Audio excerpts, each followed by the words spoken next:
SSG. Those have been some of the mostly contested teams I've seen so far.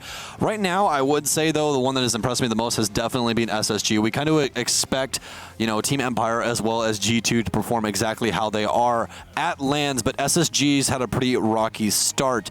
Team Empire, though, is now up on your guys' screen. We have Shepard, Joystick, Dan, Scyther, and Karzeka. So much skill among these players. Dan joining this roster actually very recently, all the way back on April 18th, and has soon became a household name within the Russian scene of Rainbow Six Siege. Been performing extremely well and actually just recently won the most recent Pro League Finals with Dan after only being a month on the roster. So along the side of Joystick, who everyone knows so well, the Russian cyborg, the man is truly incredible with what he is able to accomplish in almost every single gunfight. You don't want to give the man his ones, but I think it's just about time to show you guys exactly what they are made of. Well, let's take a look at a little bit of an interview with the folks from Team Empire and see what exactly they've been shaping up for this match on.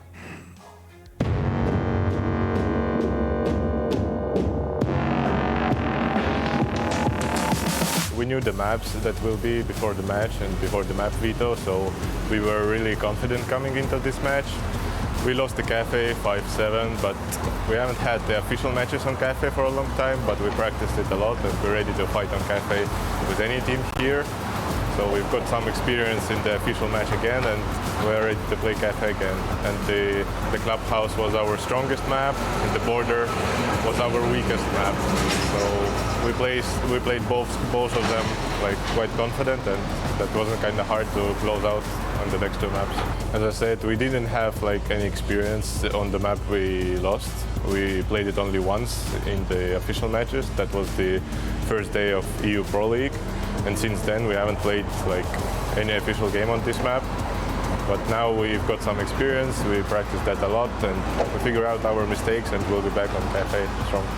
In a random round, Dan just asking, can I do something? We just like, okay, do whatever you want, and he's just going and doing his own things. We just even we don't know what he will do, so he's doing something, and that's often works. So we're allowing him to do everything he wants. It's really good for us to win the first match because, as all the people know, we have the slow start always. So that means a lot for us to win the first match, and that will help us a lot through all the tournament.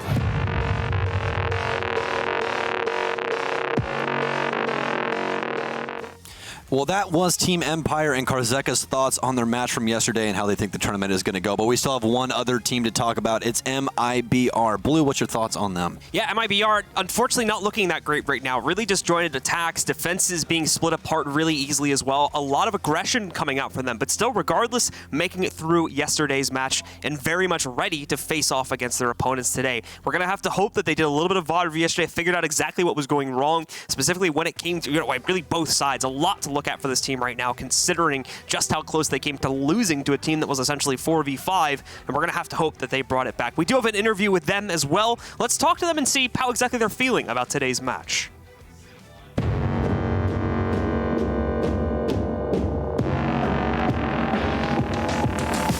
Well, it was a tough match because Norarengo is so aggressive.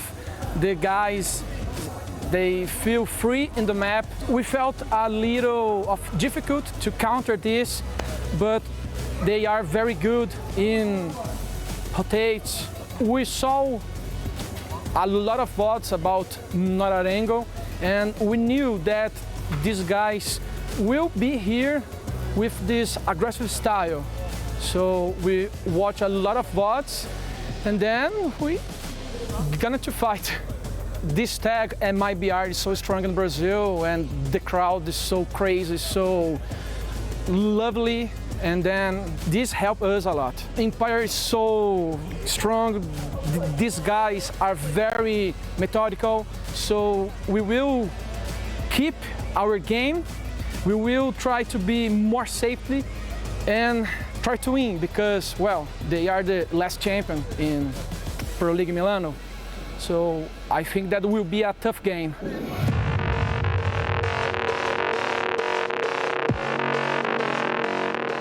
And there you have it, folks. That is the roster from MIBR. Now getting ready for this match. You heard them talking about it, doing work, doing a lot of VOD review, and getting ready to play against the Russian machine. We'll have to see if they're going to be able to face off against them. Let's get right into the map vetoes, though, as we are pretty much ready to rock and roll here. So let's see the maps we'll end up on. Bank is the first map picked by MIBR. Clubhouse. Oh my God. Man, why do people keep letting Clubhouse through? I guess it's just such a popular map. And then Border is going to be the decider. I don't have any words. Yeah. All right. Well, we're going to be jumping right into Bank extremely soon. The rosters are ready. It's a 78% community vote towards Team Empire, MIBR with a 22%. I'd say that's actually pretty good. I'd say the Brazilian fans are definitely showing up for their team because everyone else has Empire pegged to go through this quite handedly. But MIBR can always find a way to stand up. You can never count Brazil out, especially since they are going to be the last remaining LATAM roster that can possibly make it to main stage, and Brazil always wants a representative. As you can see, pretty close on the stats there, too. Only an additional tie, actually, between the two teams, so one additional play from Empire. So Empire, honestly, looking a little bit better on this map in the stats department. But here we go, folks, into map number 1 between these two teams. This is a winner's match, so the winner will move forward into the playoffs, into the quarterfinals. The loser will not be eliminated yet, but they will have to go down into a decider match tomorrow. That's one more game you'll have to play, a little bit more effort, and potentially more strategies that you'll have to give up to your opponents in order to make it through the groups here. Let's get into it, though, as we are now in the ban phase. Well, LATAM Bank is something to behold as Empire will remove a LATAM-based operator, which is going to be Capitao. Capitao off the field. Again, extremely high ban rate so far throughout the LAN.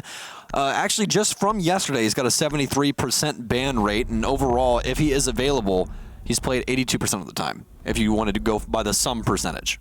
Oh, so quite a bit from Capitao there being used or banned out as he's been quite prevalent. Another Thatcher ban going to be throwing its face there as well. It's been a very, very common thing throughout the course of this tournament. Went away a little bit throughout the online Pro League season and whatnot, but on LAN specifically, if you even go back to like the Vegas Minor, we saw him banned out quite a bit there as well. Maestro over the Echo ban will be the first pick there from MIBR. And now Empire have the choice on defense. If they want to use a mirror, they can leave it in, or they can ban out the Echo. I'm going to say they're going to be banning out the Mira here. Yep. Yes, they will. Mira is fantastic on Bank. We have quite a few discussions about her as just a casting crew in general, and Mira's strong on every single map. There's some maps that obviously she isn't as prevalent on, but no matter what map it is, no matter what side it is, you can always fit a Mira into your lineup if you so choose, just because of how powerful that operator is, but everyone's used to playing without her at this point. Echo will be left in and on Bank. Of the two operators, I would much rather leave in Maestro, to be completely honest, because Echo is a lot harder to counter here, especially with someone that uses their utility to an extremely high tier. And we've seen Shepard use Echo in the past, and he's quite scary with such an op. Other important thing to note as to why teams may be more willing to leave Echo into the pool, by the way, is just consideration to the fact that the yokai drones are actually slightly more visible on this build. The patch that was going to make them like really invisible is not in on this build, apparently. They reverted it. They reverted yeah, because they saw how invisible those Echo drones were, and they're just like, well, that's not good. So Echo on this build, on the land build here, is slightly easier to deal with. Just a little bit. If you have the proper eyes for it, it's almost like seeing Predator in Alien vs. Predator when he's invisible. It's just got that little like shape-shifting color going around it. So, with that being said, though, they are going to bring the IQ on MIBR. Bullet will be manning her, and then we're going to have Shepard once again on the Echo. But the way that you really want to counter that out, because Bullet, obviously, his main focus is going to be trying to get rid of these yokai drones so they can get a plant down safely. Shepard is more than likely going to pocket one yokai drone or play one safe, and then have one in more aggressive positioning in order to fly to the ceiling really quickly, knock somebody with the yokai shot, and then immediately go back down. You can't keep them on the ceiling because otherwise Bullet will just have free reign over knocking out your yokai drones. And from what we've known of Team Empire, they are not one to give up utility quickly. Well, here we go, ladies and gentlemen. Into the round we go. It's going to be interesting to see how MIBR tried to deal with any aggression we find from Empire. That was a big problem that they had yesterday when they were playing against Norengo. And that was one of the key factors Norengo was able to use to actually leverage quite a few rounds away from the Immortals by being unpredictable, by kind of getting into their face and making it a lot more difficult to get into the building and just establish any kind of map control. Almost a lot like how a lot of Brazilian teams play, which is why it was kind of strange that MIBR struggled with this, since they should be used to this kind of chaotic workflow. But it seemed like that wasn't really the case. So if Team Empire caught on to that from yesterday's match, I have a feeling they try to latch onto that as well. Although basement, probably not as much, a little bit harder to roam and get aggressive on this site specifically, just due to the fact that a lot of the fallback routes are either covered or much more heavily defended and thus harder to retreat to.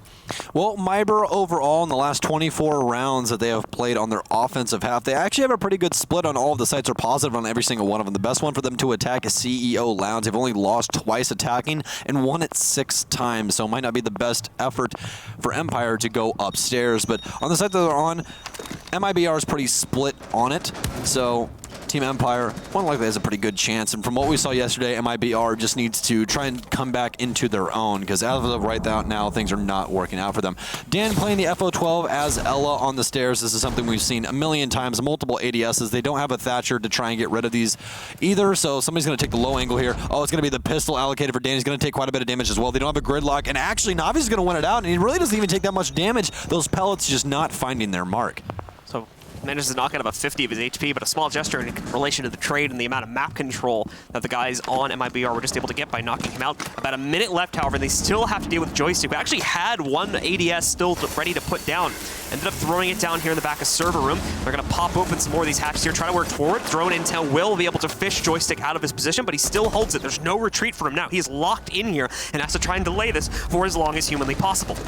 Yeah, the delay is exactly what he's searching for. Navi's is actually just going to drop CCTV room. This is actually seeming like a completely different MIBR as they're starting to get aggressive on site. Shepard still does have control of these Yokai drones. Obviously, there is still Bullet alive, so he can deal with those if they get the proper intelligence. Scyther now looking for main stairs and any possible rotate that MIBR could find. Navi's obviously still having Jackal tracks as well, which could help them out with the situation. MIBR, though, currently stalling out as PX is trying to get this diffuser down, crawling in backwards in order to try and find safe harbor in order to get this plant. M-King, though, will drop the elevator hatch, ends up taking out Scyther. Karzeka to fall next. And this is going to be a perfect round from MIBR to start. No, Shepard makes sure to put a sock in that one. But 4 seconds remaining. He has to try and stop this plant. He goes to the ceiling, and he gets it. Will he have time? No, he won't. IQ destroys it. Shepard, on a last-ditch effort, will not be able to make it through. But if he is able to clean up the rest of this round, this will be an ace clutch. Shepard had quite a bit of damage done by Bullet at 5.52 Commando, the most damaging AR in the entire game, as Shepard's still staring down the barrel of 3. Going to try to work his way in. There's a player in gold bars, though, that he's going to have to worry about, and I think he walks right into his crosshair. Bullet finishes things off, and that's a strong stance from MIBR, who kind of come out of nowhere with this. Where was this yesterday? Yeah, that's what I'm wondering as well. Blue and I, I'm not even going to lie to you, Chad. Like, Blue and I literally sat down and we go, okay, this is probably going to be a very quick 2-0. Again, I love the Brazilian fans. I love Brazilian rosters. It's so much fun casting your guys' games. But there was just absolutely nothing yesterday that you could go, okay, this was a good thing that happened with MIBR. Noah Rengo is down a man, and they're playing with somebody that is literally like giving your mother a keyboard. Yep. I was expecting a complete stop at this matchup. Yeah, and apparently MIBR, they got their map choice, and again, we know how much LATAM loves Bank, but apparently Team Empire might run into some trouble here. Honestly, I feel like it was just a bout of bad luck, especially with Dan on the stairs, because that FO12 in almost every right should have killed the man laying down on the ground. Just very unlucky with the pellet spread. A little bit weird, so hopefully we won't have that end up happening once again for him, and he'll be able to make his mark better, as they are going to reattempt the same site, and I would expect the setup to be relatively similar. They may have to redouble down on some pressure to the inside of security room here, when you consider that because they ended up having to rotate Joystick out of that room and into server, and he didn't really do much, unfortunately, even with that aggressive positioning. It basically gave the setup and allowed for Navis to go for that crazy drop in through the hatch, because I'm pretty sure they had the intel like, oh, the site's just open because this guy pushed out over towards server. So needing to watch that a little bit more and to be wary of the fact that MIBR do have some good droning presence at a minimum here, and are going to catch things like that. All right, well, Joystick might need to wake up here, because it really could not find anything inside the server. I like how he tried to delay more time because they already had a sub-minute. Dan did a very good job of locking things down on blue stairs. Just, again, a little bit of unfortunate luck there for a minute. But after that, we're definitely going to need to see some presence other places, whether it be a roam game or something that Team Empire wants to try and sue. We will have to see, but as of right now, it seems like the exact same setup to a T. Karzeka red hallway, Scyther watching for the main stairs, Shepard inside of garage, Joystick on server, and then what do you know? Dan sitting on blue stairs, more than likely with some ADSs from Joystick. It's about 30 seconds having gone by, so obviously not a whole lot of action having occurred just yet. Dan still taking that position and still trying to hopefully capitalize on any early aggression from MIBR towards his stairs. He's actually switched out the gun. He's had enough of that FO12 after what happened in the last round, so he just goes back to the Scorpion. Also a really capable gun, really high fire rate, and really good capability, especially these short-range fights in order to pick players off like that. So just not wanting to, I guess, finagle with the, I guess you could call it RNG of the pellet spread on a shotgun after what happened on the last round. Well, the Scorpion in close range is also just truly ridiculous. Yeah. It's exactly where that gun thrives so well, is because of its rate of fire and just how dangerous it can be. Oh, Dan, I thought he was going to do it. Right when he leaned right, I knew he was going to shoot one of those ADSs off. So instead of 4 projectiles, he can only now grab 2. And that's actually going to be quite the issue, because M-King more than likely has stuns, or PX does. It's going to make it quite easy to burn that ADS and get some presence on blue. But they're focused on other issues now. They are actually going to blow open the sidewall into red, making it a little bit easier to get presence onto the smoke of Karzeka. So unfortunately, a lost ADS. He'll still be able to block off these two, but a third flash will connect. He tries to run around, look the other way. He does dodge most of the damage that the flash would have done to him. 1 minute and 10 seconds left here as well. And once again, MIBR only just now starting to get server hatches open. Dan also still has one Gashmot that you can toss out, and he's going to throw it up on the ceiling. He'll have to be careful if the push comes in, though, as it'll also stun himself if he's not careful about it. So Good news about that, though, is Ella actually takes less of a shock from her own utility, as well as actually Zophia's utility, because they're sisters. They have a sister rivalry thing where their utility doesn't affect each other as much, but that's not going to matter. Dan's going to die, and is immediately going to get refragged by Joystick, as we've come to love from the man. He's going to do it for 3! Oh my god, Joystick, can he go for 4 as the rotation comes down blue? It's IQ, it's Bullet, but he's going to need a lot more than IQ to win out this gunfight against Joystick. He's going to need the aim of a god in order to take out this man. So much pressure on server, and Joystick deals with all of it. Another quick shot, and it looks like IQ might be losing it. No, Bullet will win it out. But is it going to be too little too late? Only 17 seconds left for MIBR to try and gain any presence on site. They still have to worry about Karzeka as well as Shepard and all of this utility they can probably bring. Scyther also has a nitro cell on his person, so he can deal with the plant going down behind the desk. This looks to be all for naught here, as Bullet will fall and Cyber will ensue. Empire with a strong response in round number 2. Dan trying to get aggressive on those stairs after we panned away from him. He was taken out by an air jab, I'm pretty sure, when he tried to leap over his own barricade to get aggressive onto the guys hiding out in Square Hall. As a result of that, he went down. Thankfully, Joystick has that great hold, tries the play again in server, and this time gets a triple kill from it and delays a 4th player for an extra 30 or 40 seconds. So great stuff overall from Team Empire to make up for the mistakes last round. Just some great adjustment, and now they're heading up to the 2nd floor. The man is really just a Russian cyborg. It doesn't make any sense. Just the stuff that he is able to pull off. That I wish I had literally just a drop of Joystick skill. I really do, because I could clearly make money off of that. It's truly insane what the man is capable of, and MIBR needs to try and find something to deal with him. And it was the exact same face that Team Empire showed, but MIBR still seemed to not really grasp that he was behind the server. So not only did he have somewhat of an element of surprise, but he also had a 416C, which is more than likely his favorite gun on defense, because all he ever plays is Jaeger, or at this point, it's more of a mashup of Ash, Zofia, and I think we've seen him play IQ just a handful of times. Yeah, pretty sure you're right on that. He also plays Jackal sometimes as well. He's got a safe pick on Jaeger for the most part. Like no one's gonna target ban a Jaeger. But you do, it has happened before. Yeah, like you've seen it happen once or twice. But if they're gonna target ban against him, which we see that happen a lot in like Pro League and stuff like that, they more than likely take out the Ash over anything else, and that's for teams that are like just really scared of him and actually want to commit a full ban to knocking out just one player basically. Like I said, we've seen that happen plenty of times against Empire because they're a very scary team individually, especially with Joystick.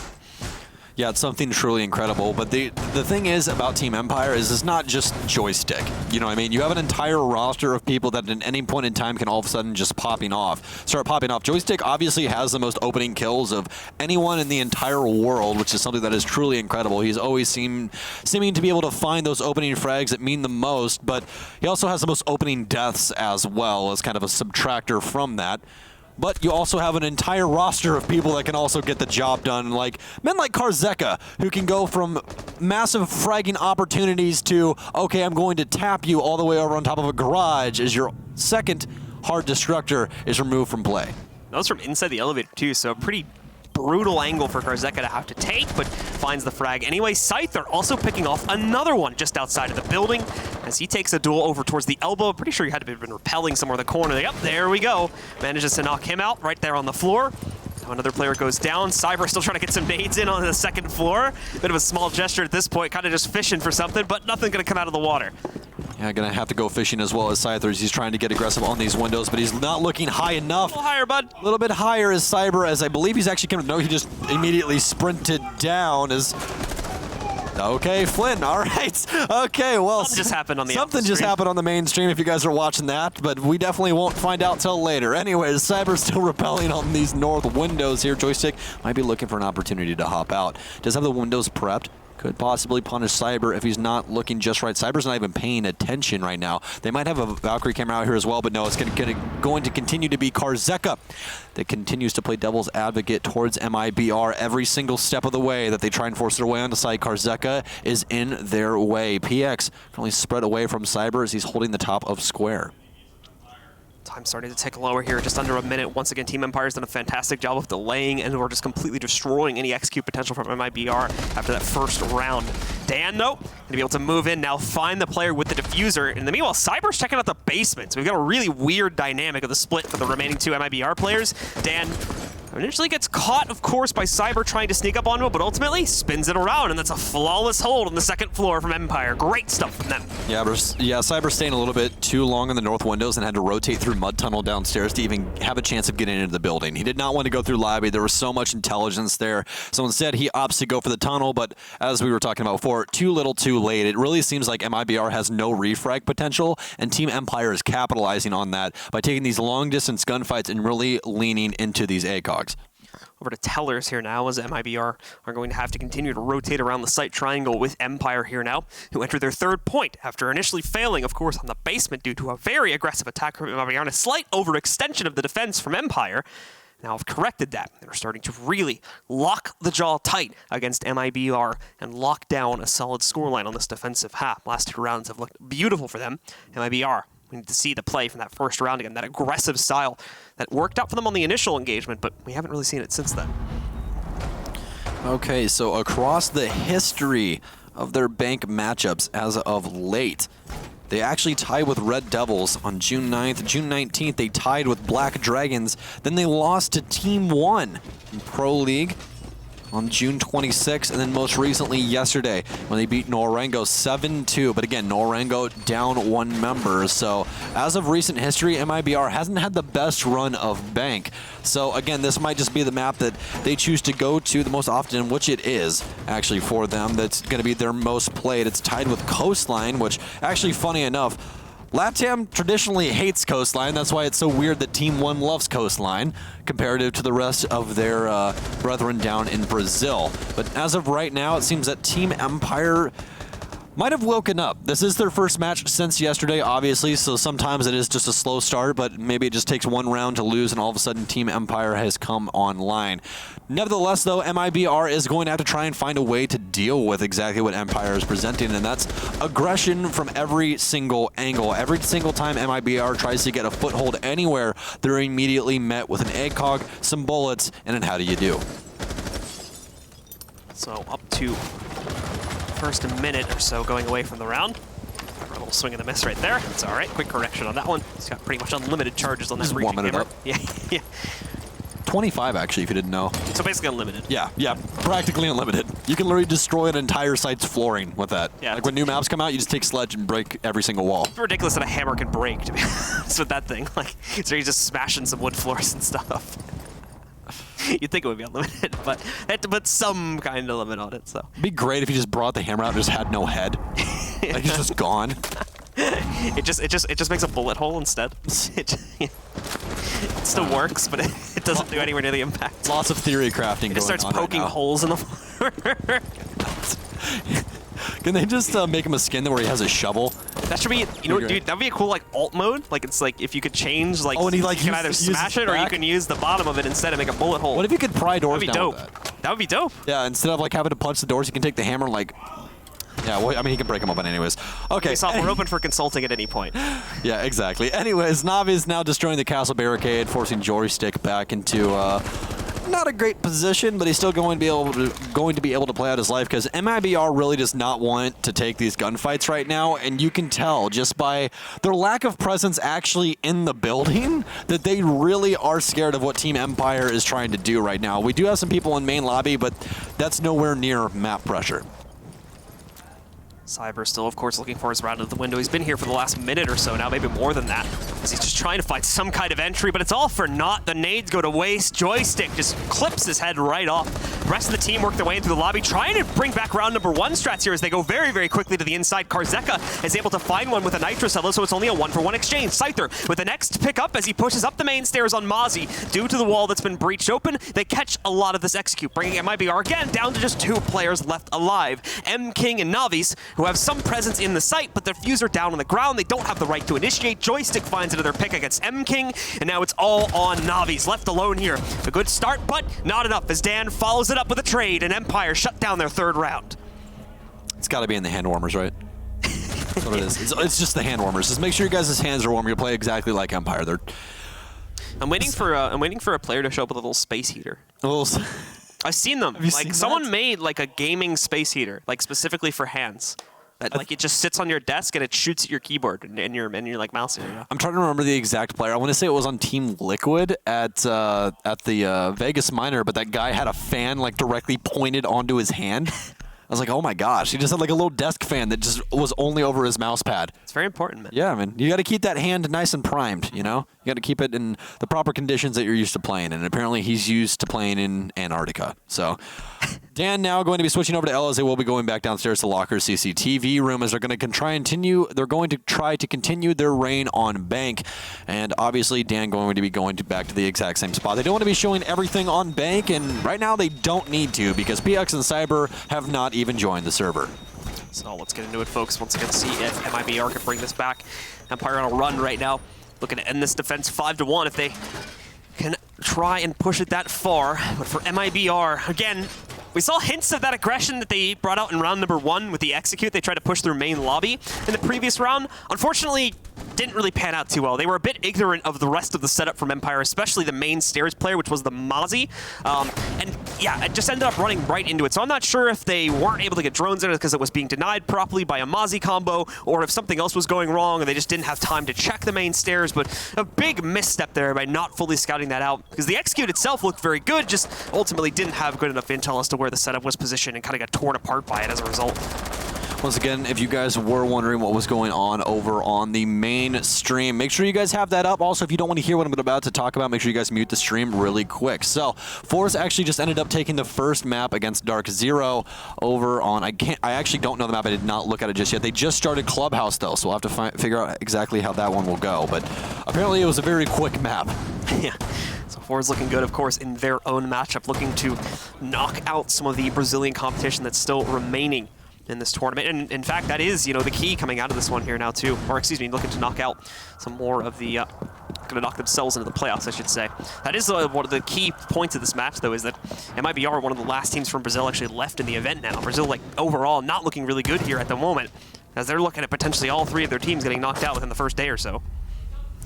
Yeah, it's not the best for them right now, but they are starting things off correctly this time. Scyther will go out pretty early on, and that's the man that was watching their main stairs. So now main stairs might be an option here. They can always drop that elevator hatch, which is exactly what they did on that round that they won earlier on, which was the very first round. M King also picking up Joystick earlier on as well, which is definitely going to make this a lot easier. It's actually going to isolate out Dan at the top of the staircase and make things quite difficult for him. Twitch drone now being destroyed as IQ is currently looking for all the utility that could possibly be in place. A rotation from underneath, and Dan's more than likely going to be dead quite soon. Quick shots as he actually meets 2 people. Does quite a bit of damage, but he will kill Bullet in the process.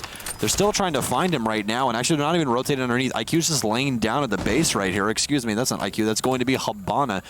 Apologize about that. M King, though, now holding his rotation for the basement as Dan's trying to peek through, but he's going to continue to play his life and waste as much time as possible. M King, recognizing this out, is going to get aggressive. Is Dan going to read it out? A quick flick, and M King's actually going to butcher the shot, and Dan, oh my goodness, PX goes down as well. Navi's to follow. We thought MIBR had their number, but apparently not. As Cyber's the only remaining member, he will clean up Shepard, but still a long road to go. Dan has the Scorpion. The long-distance gunfights are not going to work out too well for him. He's up against the F2, but it doesn't matter. Dan with a quad on this round. So Empire shut it down once again.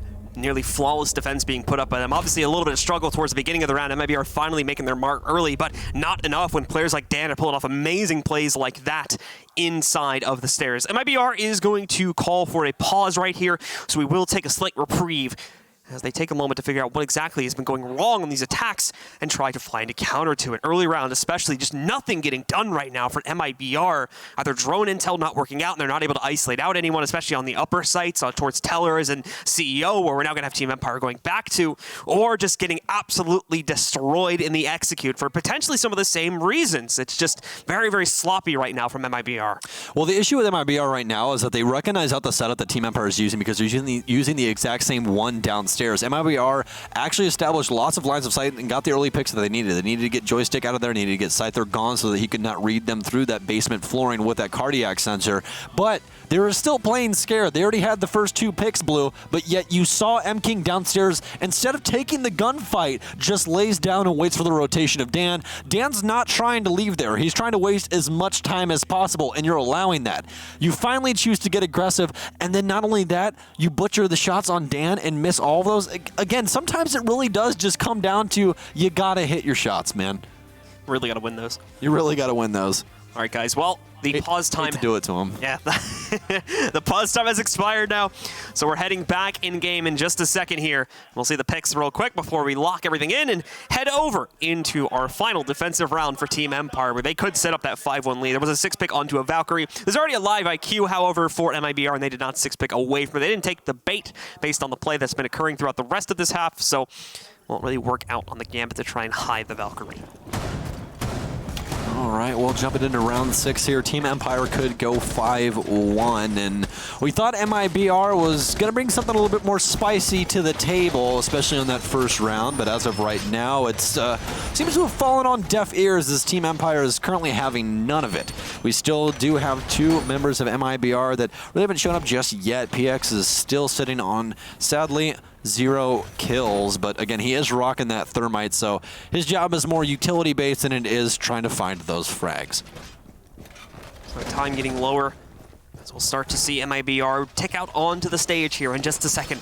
Their one final attempt to make an impact on this attacking side is going to be against the second floor attack. Unfortunately, this is where MIBR has had some of their strongest showings yet. MIBR keeps trying to play around with the front windows, lead into the CEO area, but it just hasn't been working out for them, unfortunately. And they oftentimes are just getting pushed by players like Joystick, who knocks them out seemingly without much trouble at all here. So we will have to see if they're able to make up for that or maybe take a different approach to this attack.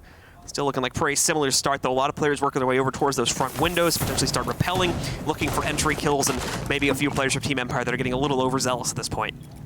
So actually, fun fact, that last map was Cafe, which Fours ended up winning 7-2 off the back of, I believe, Pasha, how you're going to say his name, from Fours' roster, with a 1v3 clutch to win out the map, which is very hard fought for Dark Zero, I guess, and definitely not the way you want to come off of a map, but they still have 1 remaining, so make sure you guys are also tuned into that. So now MIBR still slow moving on offense, and still trying to find any scrap of intelligence they can possibly find. Still have drones on hand as well, and plenty of stuns and everything else that could possibly be used by this roster, but as of right now, they really haven't been able to chop up the map how they've wanted. Team Empire's been battling for map control quite often, and Dan's going to continue that as well. They do have some presence downstairs to possibly deal with Dan. It looks like M-King either has his drone insight or it's downstairs. It looks like their main focus is upstairs on the janitor room, so Dan might be able to stay alive downstairs, and as soon as I say that, Caster's Curse will ensue. Bullet will put said bullet inside of Dan's head. So, good start again for MIBR. This hasn't really been the problem for them. They've been able to go kind of 1-for-1 with Empire when it comes to early rounds, especially now that they've entered the last 2 to 3 rounds of their own attack. They seem to have gotten a better read on the Empire. But it's the execute where they've often run into issues. Empire's already turned around quite a few of these situations. It's a lot more calculated, it seems, this time from MIBR. They seem to be taking a lot more time to figure things out before they actually make a move and try to get aggressive against the members of Empire, where they seem a bit more kind of gung-ho on previous rounds or just way too timid to actually even start the push. So. Yeah, almost every single time, even when they have man advantage, they just move extremely slow because they know at any point in time, Team Empire could possibly find something to cling on to, and all of a sudden your man advantage goes to a round loss. MIBR, though, with only 37 seconds left, they have to enact something. There has to be some scrap of fight, and it's all going to be on the back of Navi's. This double kill is going to be massive. Joystick is still alive, though. Remember, anything is possible with this man still on the field. He's rotating towards Grand Stairs. That will be the head he's looking for. Joystick, Navi's with a triple kill now. It's all left up to Shepard with the smoke. They have to get this diffuser down now, though. It's in the hands of PX. They have all of the site control, and M-King will quickly dispatch him. That's a flawless round for the Brazilians. It's all on Navi's right there. Beautiful stuff with the clear on the main hallway upstairs. Absolutely just runs through everyone from Empires. They're not expecting that much of a heads-up play from him, and he just flows in it as well. He's like, oh, I'll just keep going with this one. There's one, there's two, and then if he even finds Joystick trying to wrap on him back over towards Spiral. So a good ending point, I guess you could say, for MIBR there, to be able to close out round number 6 and at least put some fight back into this at 2-4. A lot to work back over, but they are on the defense now, which is where they can start to get aggressive. They can start to get into the faces of Empire and start to cause some problems for them. Yeah, and you really have to feel for the Brazilian fans right now, and MIBR, it almost might have been better for them to lose that game yesterday. But, I mean, again, they also have 2 chances. They don't immediately go out after this, and they do end up losing it. Yeah. So they're more than likely going to be, well, obviously, they're going to be either going through to the finals right now if they can take down Team Empire, or they're going to be playing in the losers bracket section of the group, and they will be playing tomorrow to see who will win. But as of right now, MIBR still has a long road to figure out exactly where they'll be going, and Empire's trying to make it a lot shorter than what it could possibly be. So let's see if Empire is going to be able to get a good start. We can see the round breakdown there as well. By the way, every single round ending to kills, but the large majority of them, 4 in a row, in fact, going over to Empire. And I believe at least 2 or 3 of those were flawless. So some good stuff for them as they take the lead coming off defense. It's what you expect on a map like this, however. So time to see if MIBR bring just as much of a powerhouse performance to their own defense and can quickly get themselves back into the game. It's definitely not going to be near the setup that Team Empire had. They might be going for some early aggression here. It appears that Cyber possibly will, but he immediately scampers off from the electrical room. Instead, he will set up relatively the same thing that we had going on for Dan on this staircase, but not going to have the Ella, which could cause some issues. The reason that Ella is so oftenly played on this staircase is not only does she have a fantastic shotgun, but we did see Dan switch over to the Scorpion because of that little blunder that we had with the FO12, but she also has her Grismot mines, which are fantastic. Every single time one of those goes off, it concusses and also slows the movement of the person that ends up getting hit by them. So it makes gunfights a lot easier because obviously the other person is practically blind and trying to shoot you with a cane. So, with Empire having that potential, we're going to have to see if their own power will be enough here to push past MIBR, who holding back a little bit right now. Like you said, they had a little bit of an extension over there towards the janitor doorway, but for the most part has been pulled back now, and then you have that usual focus onto the server room, and of course holding the stairs right next to it, as Cyber is going to be positioned on the inside of there. PX and M-King, though. M-King looking to give intel over to his teammate, and PX looking to actively deny the hatch breach if he can trick it properly, which you're going to see him basically attempting to do right now. And he is going to stand up on top of the desk so that he can do the electro shuffle, as we like to call it, where you continuously throw one of the electro claws on, grab the other one, and just routinely go back through there. It's kind of a vicious cycle, to say the least, because you are stuck in that animation every single time, and your main focus has to be on that, because the minute that you drop it, something bad will happen. Speaking of bad things, though, Cyber will get exploded from Dan's grenade. I'm going to assume that they ended up using some of those stun grenades to burn the ADSs and made a frag grenade way through, and it appears that it blew up the shield as well. Joystick now on the Jackal, which we were talking about earlier, is one of his mainstay operators on offense. He only routinely plays about 3 to 4 operators on offense, so not a massive pool, but hey, he does exactly what's needed, and what he needs to do is shoot Bullet in the face, apparently, as Bullet will fall, and that's going to be the Doc, making things quite a bit easier. PX to try and battle back now as Scyther will fall, but Scyther has already done quite a bit of his job, so not exactly needed. Joystick does still indeed have one track on his Inox Model 3, so he can still possibly find some more prey. Breach hatch coming open to allow these guys to work their way to the inside of security room and start to get a plant going here. Plant going to go onto the ground by Shepard. Should be able to go unhindered as well. Joystick moving forward. He'll go 1-for-1 with M-King as Joystick was able to take out PX. The plant, however, ends up going down to the ground. M-King, the only one left, very detached from the action, way over by the vault entry, as he now has to wrap back over into security. Try to find someone to pull up this 1v3. You can already see the one wall being reinforced. Not going to make things easier for him. He's only got the door to push in from, and you can bet that pretty much everyone from Empire is going to be watching that angle for him to push in. This is where you just yell at your friends and you go, "Don't peek." Not a single person peek. You don't want to give M King ones. You don't want to do anything. Granted, again, we have not seen MIBR be able to really get out of these situations just yet at Raleigh, as Karzeka will end the round, but you don't want to give up those ones. You really don't. Don't peek into anything. He has to come to you. You now are, technically speaking, the defense. You have the objective on your side. Diffuser is down. You just have to make sure that he cannot get to your briefcase. And so, moving into our next round here, Empire inch closer and closer to victory. Just 2 rounds away now from being able to take control of map number 1 on Bank, and then heading on to their own map, Clubhouse, which again, MIBR were bold enough to let through the pool and into Empire's pick. It's probably going to give Empire a lot of confidence that they're able to shut this down now, and a shutout on their attack at 7-2, and then take it over to their best map. All right, well, jumping into things once again, we're going to be heading back downstairs for MIBR, and it appears that they're going to be showing the exact same face, and I'm very interested to see if they're still going to put Cyber over here on the blue stairs, because it really didn't help anything. It didn't really take Empire too long to deal with that situation comparative to what MIBR did on offense, or it took them quite a while to try and get around Dan, and once they did that, then you had the force to be reckoned with downstairs. The beast from down under. It was Joystick playing behind the server that they actually dealt with twice, but it still didn't really find them anything. And on that round, they ended up getting the first 2 initial picks. I believe it was round 4, if I remember off the top of my head. They were still not able to find anything of it, and it was all off the back of M King really just not applying pressure underneath when they already had server presence. All they had to do was frag out Dan on blue stairs, and things would have been right as rain. But that did not come true, and currently we're sitting at a 5-2 scoreline because of just a couple of misplays. Whether it's just that obviously Empire is a very scary team or what have you, it just appears that MIBR is still just not firing on all cylinders. So MIBR need to kick this up right now. Otherwise, this map is easily going to go by the way of Empire. A second attempt onto the basement defense. Unfortunately, again, losing a lot of players in the early round due to overextensions and other issues here, as Empire was able to battle back the active denial that they pursued on the inside of server. Once again, they're going to attempt to do it. They don't have the Cade this time, so they're going about a different route, and not going to try to actively stop the hatch. We've already got a Jackal track on M King.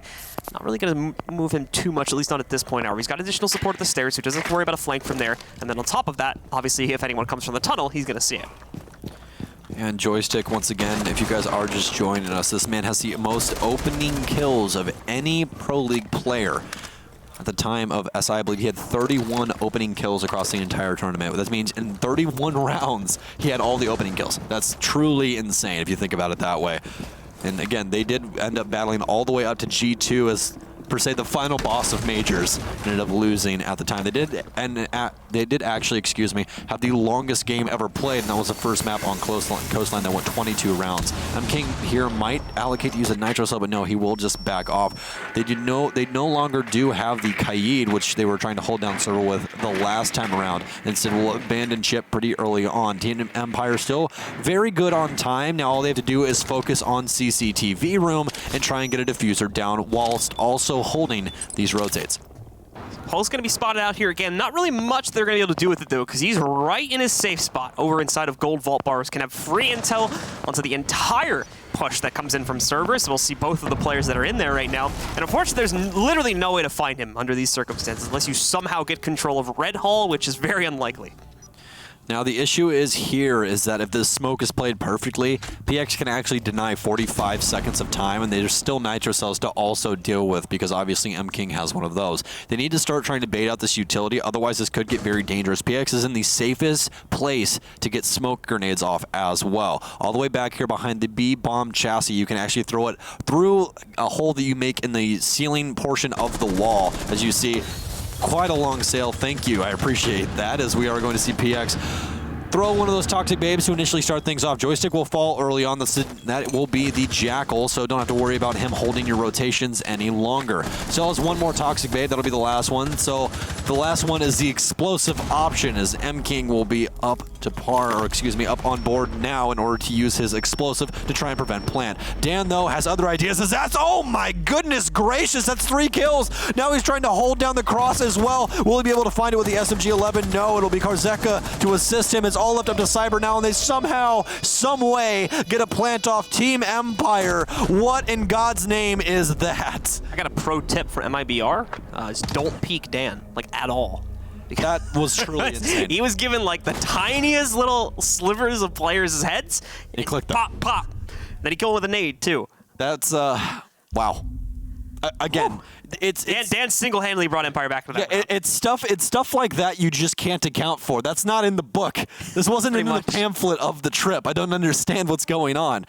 I mean, again, the best way to say it is this. You just don't want to try and give this man an opportunity. You guys are over-peaking just a little bit. You really had that on your utility bases. All you really had to do was not peak it and just try and wait for this plant to go down, because all you need is Pulse to rotate over and Nitro Cell the man that has the bomb. Then you can more than likely get aggressive, because you're probably going to deal some splash damage to some other people as well. It just happened that Dan all of a sudden had an extremely hot hand. I mean, we saw the hot hand earlier. That's 2 triple kills to bring them back from the brink inside of 1 game. So, moving into our next round now, the definitive round of this matchup, potentially, as Empire will look to close it out. We do have another site choice coming in from MIBR. Looks like they moved over to Tellers, actually. Yeah, they're in Tellers. So they are going to try and play into that. Looking at the scoreboard in the meanwhile, Dan has been dominating. Normally it's Joystick at the top, but it's not too surprising to see Dan be taking his place there at 11-4. So a pretty impressive ratio at that, too. Shepard, Krozeka, and Scythe are also down at 4 deaths. Joystick has died a little bit more. That's to be expected, though. He's usually kind of the front-running player, so sometimes, obviously, he'll have hit-or-miss results when it comes to those initial 1v1s. MIBR, though, the last chance for them here now. We'll have to hope their strategy here on Tellers is going to be a little bit more solid than what we saw on the basement. And most importantly, that they're really just able to deny, and more importantly, avoid taking any direct duels against Team Empire until the very end. All right, well, MIBR already rotating 1 player. It's going to be Navi's over towards the lobby area to set up a black-eye camera, get them some more intelligence inside of lobby. And at this point in time, they might need that, because Team Empire seems to just have their number on almost every single opportunity. Even when MIBR is in clearly the lead inside of the round, Team Empire still finds a way to battle back. Whether it's off of heroics or what have you, it seems that they are always in a round, even if it's down to a 2v5. Empire once again working their way in, trying to get access to these windows here. First off, they know there's going to be some roaming presence established from MIBR up on the 2nd floor, so they look to deal with that first. Navi's will take a duel towards Stocks. You peeked Dan. What did I just say? Dan going to be able to find the kill against Navi's. Although Navi's, to be fair, had a good angle. Looked like he was going to win that one, but not the case. I didn't even catch this. The Lion play as well coming in from Empire now. They want to restrict MIBR to the best. Oh! Joystick at the swipe of the century finds M-King, just through a wall, takes him out. MIBR, there's nothing they can do. It's out of their hands. This is what I'm talking about with the level of play that Team Empire brings to the table. They notate that someone is upstairs, and Joystick just opts to start spraying through walls. He goes, you have to be somewhere up here. There's no way you rotate it off. We have that information. I know you're more than likely in this front office. Takes a spray, ends up winning a gunfight. He does lose later on to the Jaeger upstairs, but Cyber's now rocked in a hard place, stuck inside of Janitor, as you do see Dan flanking him up from behind, and that's going to be easy pickings for Dan, as we've seen him over these last handful of rounds just completely decimate the Brazilian squad. Just seems all too easy to isolate out these individual roamers. MIBR, despite finding 1 trade, is not going to make much of a difference because of the other 2 picks they got beforehand. So MIBR down to just their Mute and Castle.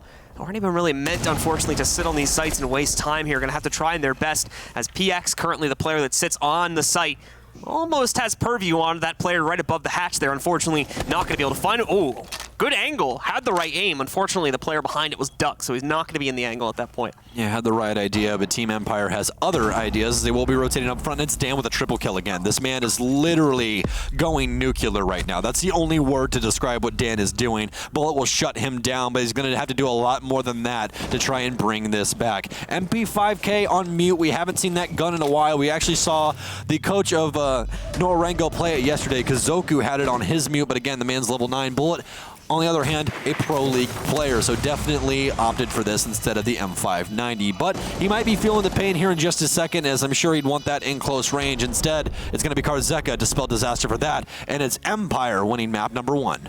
In dominant fashion as well. We saw some good things from MIBR at the beginning of the matchup, a lot more aggression that we had been seeing yesterday, and it seemed like it was going to work to be able to net them quite a few rounds to basically just overwhelm Empire. Unfortunately, we only saw it in that initial round. Empire from that point forward were absolutely dominant. Joystick being one of the main players as well here with that triple kill, and then Dan, some incredible duels that this man was taking, really sealed the deal for Empire here. It just doesn't make any sense, the things that Dan was able to pull off. It seemed that MIBR almost had him by the skin of his teeth almost every single time, but somehow Dan was able to fight out of it. I know you guys couldn't see the stats up on your screen, but the man actually finished the game with 14 kills. That's insane, because it ended up being a 7-2 scoreline. That's only 9 rounds. All right, guys. Well, map number 2 is coming up in just a second. It's Clubhouse between MIBR and Team Empire right after this.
Hello, you beautiful people, and welcome back to the Raleigh Major, where we're currently doing battle between Team Empire and MIBR. Team Empire just won on bank, but we still have Clubhouse to see if MIBR can possibly wake up and try and fight back through this. But as we know from these Russian squads, because we just found out yesterday, Forz also knows how to completely decimate people on this map.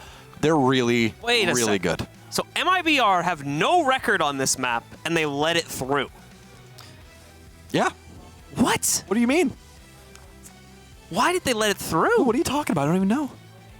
I thought they at least had like there was a reason. Nope, like they had some play on it. Like not even looking at it. Nope. They have a 0-0-0 record, and they left it in the pool. They're saving strats. I mean, you gotta hope that, right? You gotta hope that they work, like much like kind of like the border situation that we had in the TSM Empire game. You gotta have to hope that like they prepared something for it, because that's just surprising right there that they were willing to leave in literally their opponent's best map after what happened yesterday. I don't even know how people have allowed Empire to have Clubhouse on every single bout, because look at this. They had it yesterday too. Yeah, look at this. Look at this. From Milan, you should know that Empire is literally disgusting at Clubhouse. Like, it doesn't make any sense what they are allowed to pull off on offensive sets on Clubhouse, but they somehow find a way. And right now, I have to say, I'm very scared for the Brazilians. I am as well. There's not really much of a reason that we could throw out there to indicate why we might see MIBR win this one. Everything went the way of Empire on the first map, and that was MIBR's own map choice. Especially when you think of it like this. That last game, Joystick did well. But then you look at Dan and you go, oh, okay. 14 kills across 9 rounds, 3 triple kills across all of those rounds. And then you also still have Joystick to deal with. Oh, wait, and Karzeka. Yeah. Dude is on point right now. Dan specifically, I mean, that double kill he got with just those tiny little angles that he had on the headshots, that right there makes me very, very scared to play against him. If you guys are at home, I think the goal to being just like the Russians is you have to play with sleeves. Because if you notice, every person that's just an absolute gunner has a shot sleeve or is wearing long sleeves. Apparently, everyone's doing it wrong. I don't play with sleeves. I hate sleeves when I play. I don't know about you. I can't stand them, but apparently I'm going to have to switch over. Less traction on your I guess. on your desk. I guess. I don't know. Slide your mouse easier, I guess. Your arm won't get in the way. I'm going to need to get one of those basketball, the shot sleeves. Yeah. I'm going to get one of those sleeves. All right, ladies and gentlemen, we're getting into the ban phase now. Map number 2, Empire have the lead. You can see the map score at the top of your screen, those 2 little notches on each side. And as you can see, Empire has one of them filled in. Maverick will be the first ban knocked out here. We've been seeing either Maverick or one of the other 2 Heartbreachers getting banned out commonly. Habana's been a popular one as well. Capital will be the second knockout. Again, right at the top of our ban percentages right now, so keeping that position nice and firm. Well, Maverick also going to be banned, and we talked about this earlier, but Clubhouse is definitely a place that deals well into Maverick's hand, so we're going to remove him from play as well. Maverick's Breaching Torch does not have a counter, and it makes it a lot easier to get the CCTV wall open, and then we're going to follow this up with the Mira ban as well. Mira, fantastic on Clubhouse. She's really, really good. Has a lot of setups that you can do, mostly on that CCTV floor hold. You don't really see her too much downstairs, but we have seen it in the past, especially inside of church. That means that Empire can make the choice to leave Echo in, and they will indeed do that. Maestro will instead be banned out, so continuing along that trend of somewhat tolerating the Echo, considering the fact that he's not as powerful here on the land build. Well, if you guys have not seen Empire before, if you guys are just coming back to the Rainbow Six scene, or you're new here, you guys are about to see Team Empire on offense on Clubhouse, which to this day is one of the scariest things I have ever seen inside of this game. And if they're playing even half as powerful as they were at Milan on this map, this is going to be quickly dispatched. All right, guys. So let's see if Empire is going to be able to indeed bring that powerhouse performance. And MIBR will batten down the hatches because it's coming in quick, and they're going to need to be ready for that. Otherwise, Empire are going to run them over here on this attacking side. And that's the true determining factor of this one too. MIBR, you would expect them to be able to go ahead since they at least get the defensive start, but Empire, such a strong showing on it throughout the course of the last 2 days so far, and of course over the last few months and a year at this point online. If MIBR don't get things started hot here, then we could be looking at a very quick second map in Empire's favor, considering how strong they look statistically and considering the opening map, too. It's always been a conversation point about LATAM squads is how much emotions play into their play style and how much it affects what they do in the actual game. And right now, you got to be kind of down in the dumps if you are MIBR. I mean, especially coming off of the Norengo game yesterday, you can't already be very confident about what has been going on. And now all of a sudden you have to play the Russian machine, and they're currently getting grinded through that machine right now.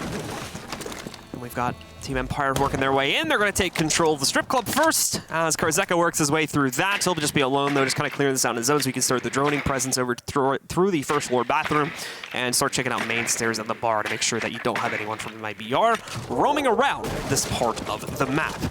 Rest of Empire looking to work their way in through the garage. This is going to be actually a very scary setup as Navis will start things off. I believe he was all the way upstairs. That will be Joystick on the Jackal, removing him from play, so no more tracks going to be able to happen from him. Defense looking pretty solid right now, but they're all going to immediately rotate back to site as Empire now has full control. Navis will be bandit tricking the church wall, or actually just going to be adding them all to it. They do have a Thatcher this time. Thatcher has not been banned out, so it is going to make hard destruction just a little bit easier. just about 2 minutes remaining here. Team Empire are going to continue to try and clear things out. Unfortunately, with the loss of Joystick, it's made entering potentially a little bit harder, but Dan should, in theory, be able to fill in for that no problem whatsoever. He's going to take the lead here now, working his way through the drone, or with the drone support, to just check out the hatch.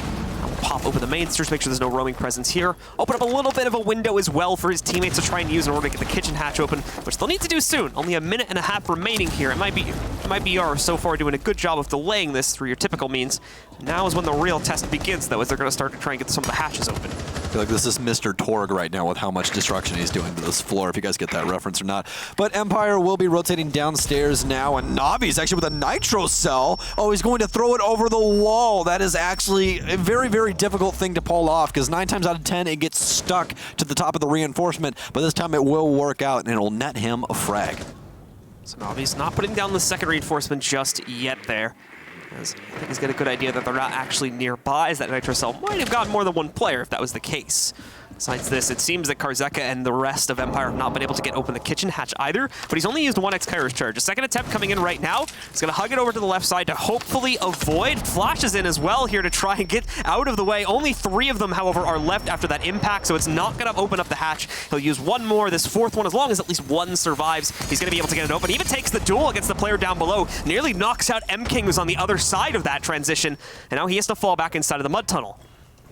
Well, 20 seconds left here, and honestly, you still have to be given it to Team Empire. They've been so scary in these extremely close-cut games, but it seems like MIBR might finally have their number. Bolt to start things off for MIBR as they begin to transcend downstairs, but Karzeka has an answer for it. It's all of a sudden a 2v2, but Shepard's been down. It's all up to Karzeka. He will be shut down, though, from Mud Tunnel, and MIBR once again starting the map off right, but they still have a long way to go here on Clubhouse. Same thing that happened back over on Bank. A strong start for them on their attack, but it all fell to pieces in the second round. It's a little bit different this time, however, since MIBR are on defense. They get to dictate the state of play, and with a win, of course, that will lock the site in the basement. They can no longer use it for this round and the next one. Round number 4 will be the next time we'll be able to see them play in the basement, but instead they'll go through the rest of their triangle, working their way now up to CCTV and Cash, and then almost certainly over to Gym and Bedroom afterwards. All right, well, 6-pick phase will ensue. We're actually going to have M-King switch off of Ella and go over to an Echo. They will be on CCTV Cash Room, and this is really where the boys become men, because you need a lot of assistance from your team in utility in order to make this site go right on the offense. Defensive-wise, it's relatively the same. You're going to try and battle for that CCTV wall initially, but 9 times out of 10, you're going to end up losing it. And that means that all of a sudden, CCTV room, because it becomes an extremely unsafe place to be, it all of a sudden gets divided between 2 islands. You can either live inside of Cash, or you can try and fight things out on the catwalk inside of Garage. Nowhere else is really safe harbor unless you really, really want to lose your life. The only thing you can possibly do is try and flank over towards main and get back through construction. But a lot of teams, as of late, have been more or less pinching onto site, moving people over inside of construction to also do battle inside of Cash Room, whilst also going for that CCTV room from the main wall. So, got some of the members of Team Empire starting to work their way towards entry point. Taking it nice and slow this time, I would imagine, after running into a little bit of issues before. By the way, just a little bit of an update, by the way, from what's going on over on our Alpha stream. If you are not interested or don't want to hear it, please mute the stream for the next 20 or so seconds while we discuss spoiler details. At the moment, Dark Zero is making a comeback on the second map of their series, looking to try and push them into it, as they are just about to win that. They currently have a 6-2 lead on Clubhouse over Fours. Fours did take the first map, so they're on the cusp of going to a map number 3, and that's over at twitch.tv or whatever your respective platform is, /Rainbow6. The main channel is where you're going to be able to find that. Russians versus Americans, name a better fight. Navis, though, will once again start things off for MIBR, as it seems like they might be waking up. Team Empire, overall, as we did talk about before, they're very good on Clubhouse, but it seems like they might not be ready for one of these LATAM squads. MIBR, right now, looking like they might have the answer to what Team Empire has been pulling on this map so far throughout many bouts that they've had here.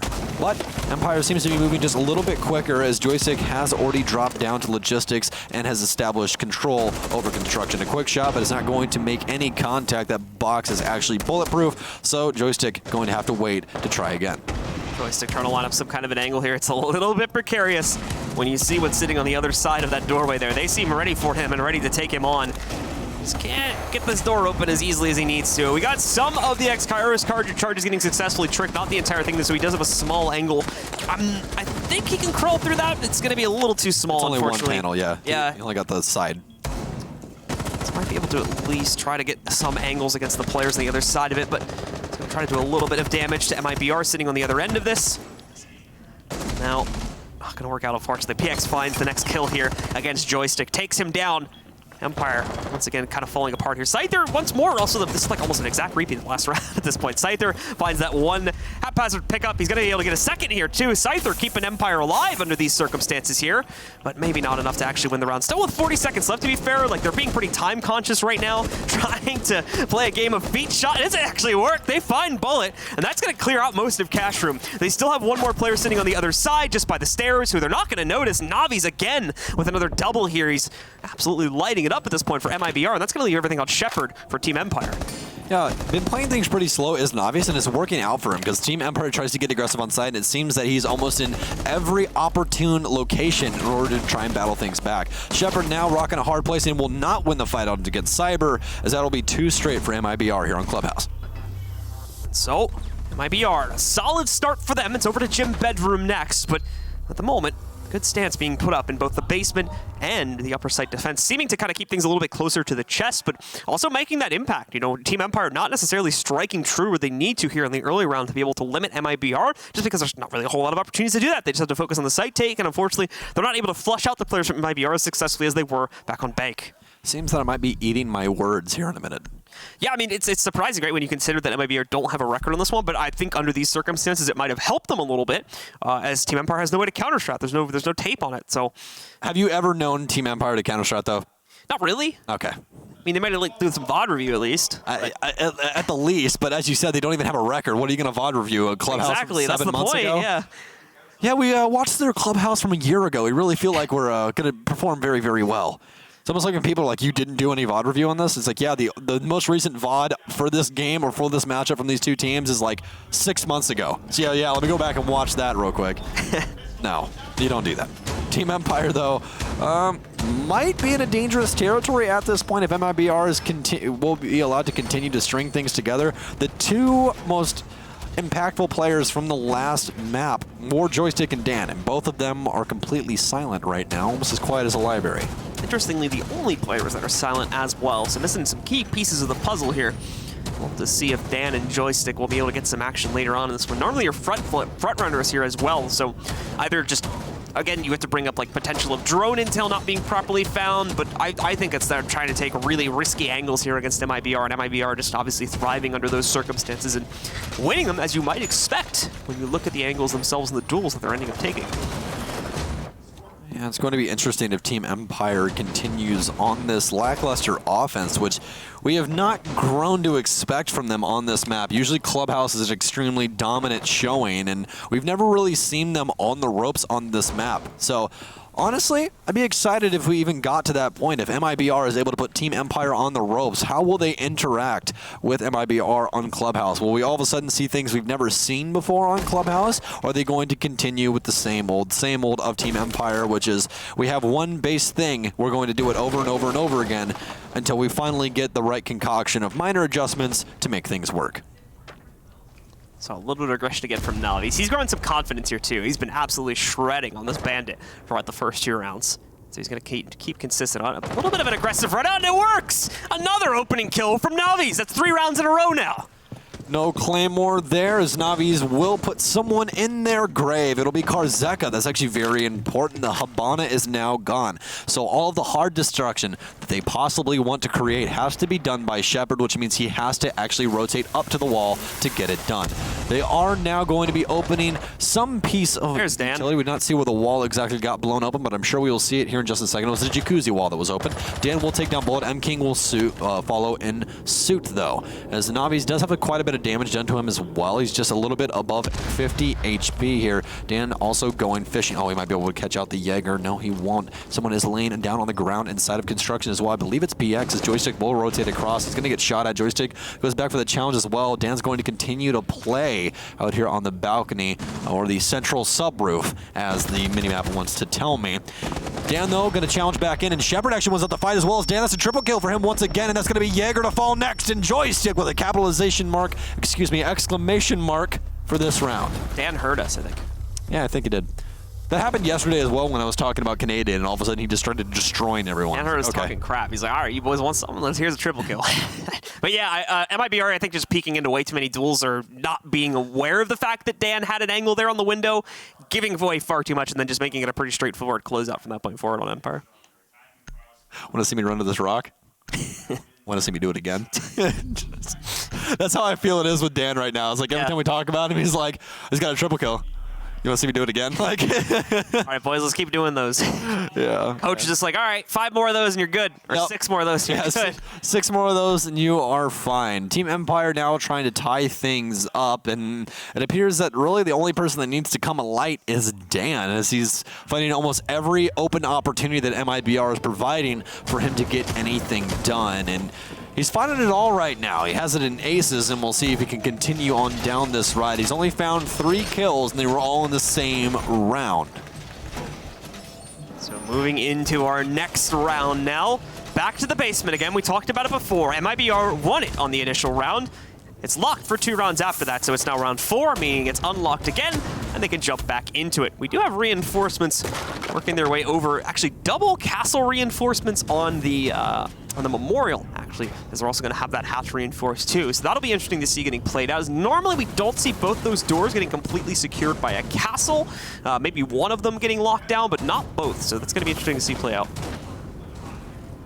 All right, we'll have to see what they will be able to accomplish with that. You can see M King rotating up to get reinforcements done. No, he's going to be playing inside of Mud. They actually didn't reinforce Mud, so it'd be very dangerous for M King to try and move up and get this right now. I don't see any, actually no, the pluses are showing. It just had not rendered in just yet. We were a little bit too far away, so they did get Mud tunnels. It's like he's rotating up at 250 to try and get that done. That would be not the safest route, as once again, Flynn is absolutely popping off over on the main stage. Might have just had that map finish over on our alpha streams. We'll give you guys an update here in just a second, but obviously we do still have something on the forefront here. This Team Empire versus MIBR, as Navi's will begin getting tracked, and apparently not, excuse me, for your guys' update, Fours is bringing things back. I was trying to wait so somebody could mute. So they are bringing things back right now. They still have 2 rounds to find to push it to overtime on Clubhouse, and make sure you guys are tuned into that over the main as well. Dan, though, to start things off once again, and he will all of a sudden claim the most frags on Team Empire, as he is leading the pack with 4 kills, and possibly a triple kill to ensue once again. And the man starting us out strong here. Now we're going to have to see if he can continue on with that prowess here. Joystick also looking to get a piece of the puzzle now, as he's got himself an angle against the blue player. It's PX sitting on the other side on the Mozzie. It's going to be looking to hold him back. And obviously, Mozzie will be able to deal with any drone presence quite easily, either by shooting them or stealing them for himself. I feel like Team Empire's entire mantra is just based off of Russian house music right now. It's everything they do. It's just like immediately when it kicks and everyone is just murdering. It's truly insane what they've been able to accomplish so far. Joystick trying to find someone inside of Church, establishing a long angle, and actually the person inside of blue needs to contest this. I believe that's the Mozzie of PX, and PX really did not show up in their game on bank, and they're definitely going to need him now. If he's able to shut down Joystick here, this will actually alleviate any pressure they're trying to push onto blue, but as we've known from Joystick, he really doesn't lose those ones too often. Got Joystick trying to work his way down these stairs now. He's going to have some support coming in from the other side of it. You can see him trying to spam it and hopefully support Shepard to make opening the wall a little bit easier. But Navi's again, man, such a thorn in Empire's side right now, and so consistent at picking up at least 1, if not multiple frags throughout the course of this round. Easily been the biggest player here for MIBR so far in the match. Joystick, though, a nice reaction to find PX trying to make a move on him, and that puts Team Empire back in control even further now as Joystick finds the second against Navi's, bringing it into a 4 versus 2. This is going to make it safe for Empire to rotate up the main hallway. They also do have the diffuser. They don't have any harder destruction except for Karzeka. As Scyther will fall, that's the Thatcher, making it even more difficult. Karzeka will rotate in now, and as we talked about earlier, these weapons that Habana have are not the best, but they can still get the job done. Bullet, not very very much health either, and he has to try and prevent this plant. This is his only saving grace, and it's not going to work out as Karzeka once again hits his mark, and all of a sudden we are equalized. Empire is back now, bringing it up to 2-2, immediately tying up the game. 2 rounds left on this attacking side for them. 2 rounds left on MIBR's defense. Time to see what they're going to shift towards next. First time they've actually lost the basement, as it was only the second time they attempted it. They will reattempt it one more time. They did do some good delay work. Unfortunately, again, just fragging power far too strong from Empire now that we've had the 2 lead fraggers, Joystick and Dan, kind of being awoken here, and they're bringing themselves back into the game and proving, as usual, quintessential to the ease of access to these sites. It's truly incredible what Joystick and Dan have been able to accomplish so far within this match. It seems that every time that Team Empire is knocked down, those two are somehow able to bring them back up again. And actually, as we were talking about earlier, they were both on 0 kills through 2 rounds, and then all of a sudden they just both come alight, and all of a sudden MIBR has a lot on their plate to deal with. The only person that is truly awake on that roster is Navi's right now. As you said, a thorn in the side of Empire, but it seems like now they're pulling it out. So, Navi's again going to have to continue to kick up his own presence here. M-King still at 0 at the moment. Might need to increase the performance in his own regard here. We'll have to see what MIBR can do now to counter out the reinvigorated aggression from Empire, because they're going to, continue to get more and more confident as this half goes on here, now that they know they can go back into this fragging potential. MIBR has played so little Clubhouse that there is not even operator stats on this map for them. Yeah. There's truly nothing on this map for MIBR. Nothing, unfortunately, that they can gather from them, which is a benefit to a certain extent, but also a curse, as they only have what they've done in scrims. They don't have any official match tape to work off of here for their own self-improvement, and that means, of course, they don't really have a lot of history to work from in order to figure out how to counter out Empire's own strategies on this map, which I think does require quite a bit of thinking. Empire's a very hard team to deal with. Well, if it hasn't already been drilled into your head enough, if you guys want to know how often Team Empire does the exact same thing over and over again with little changes in their lineup, when Thatcher, Thermite, Jackal, and Zofia are available, they play them all 100% of the time on this map. 100%. Yeah, that's Empire for you. Yeah, and you know what their 2 deviations are? Habana and Maverick. Habana 90% of the time. It's almost like a hard-headed. Maverick 75% of the time. Yeah, they're just like, no, we're not going to change anything. And just we're going to play how we like. Just to round this up as well, Ash 17% of the time, that's to Joystick, and then Sledge 8% of the time when he's available. That's it. Everyone else is at 0 for Team Empire. They don't play another operator. That's it. That's the entire lineup. Very complex team. Oh, dude, crazy. Well, they've definitely found the chemical makeup they need, and it works. I can tell you that. So let's see if that makeup is going to be able to net them yet another round here. A minute and 40 seconds left. It's been quite quiet across the map so far here. MIBR pulled back a lot of their own aggression. There was, I think it was either M-King or PX trying to mess around over towards Strip Club and early on in the round. Actually, I think it was Navi's. Never mind. Navi's making that aggressive push as he's been the most successful at it. But he got pushed back pretty early. I think he realized there was someone pushing back in from there. Didn't want to try and stay in the open, potentially lose his life this early in the round. So he's fallen back to the site as well. And you pretty much just have like a 5-man setup on the site. Navi's, though, tried to get aggressive again over towards Blue. What is this? What? A 2-man push, and Joystick's holding it back. That's his second kill. Number 3 in the cards as well. What? He doesn't see Cyber, though. He's not going to explode. Cyber, look to your other side, my man. Oh, finally. Okay, Cyber at least gets the kill on Joystick. No way Joystick could have expected a 3rd player to be at Blue, to be fair, but he's now out of position. He's going to have to rotate back, and Empire still have the man advantage. That was a losing trade for MIBR. It's like whack-a-mole for Joystick there, but Shepard's going to continue the reign of terror for Team Empire on round 5 as Bullet will fall. Cyber and M-King, the only 2 remain. Slight angle for Shepard here as he's passing bullets through towards Armory, but it will be Legion to fall next. It's all up to Cyber. No one knows exactly where he is, actually, including us. He's inside of Blue, actually. That's what killed I don't believe that he's going to be alive for very much longer. Scyther has donned the mantle at the top of the Blue stairs, which means that any rotation through here is more than likely going to lead to a disaster. That's just going to be a quick call for the Thatcher, and this should be a death quite soon. Dan with the gunfight here. He's playing down behind the boxes. It will be Scyther to put a bullet in him, and all of a sudden, Empire in the lead. Empire now a 3-2 advantage. Meanwhile, bit of an update from the Alpha stream. Mute real quick if you don't want to hear it. We're about to go the distance on map number 2 between Fours and Dark Zero. They are at 6-5 on Clubhouse. Fours does have the map advantage coming off the first map, so if they can take it to OT and win, they will end the series on that second map. Dark Zero, though, who had a lead of 6-2 at one point, is now facing a potential overtime and a loss of the series if they don't bring it back themselves. It's an upper bracket match, though, so elimination not on the line for either team if they lose that matchup. The Russians are scary, man. They're truly terrifying, and how little adaptation they really need. They only really adjust like a couple things, and most of the stuff that they do is mid-game. It isn't like, okay, we're going to take this completely differently. It's, okay, we're going to do this, but our mid-game calls are going to be different in this way.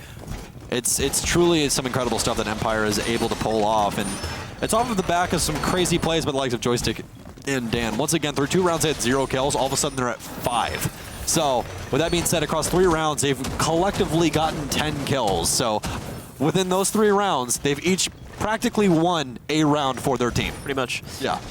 So Empire being reinvigorated here, and most importantly, Dan and Joystick feeling themselves now, be able to work their way back into this game and find that fragging power that was definitely there back on Bank. Got them spawning out in just a second. MIBR, of course, shifted back over towards Cash and CCTV since the second attempt at Basement was much less successful than the first.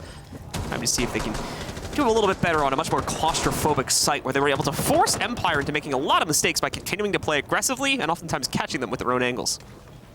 So actually, funny enough, I just looked up the percentages per side on what Team Empire wins on offense and defense for Clubhouse. Their offensive side is actually a lot more lackluster than a lot of people are going to expect. It's a 27.8% win chance whenever they're on offense, but on their defense, it's 62.5% win chance for every round. Wow, that's truly incredible.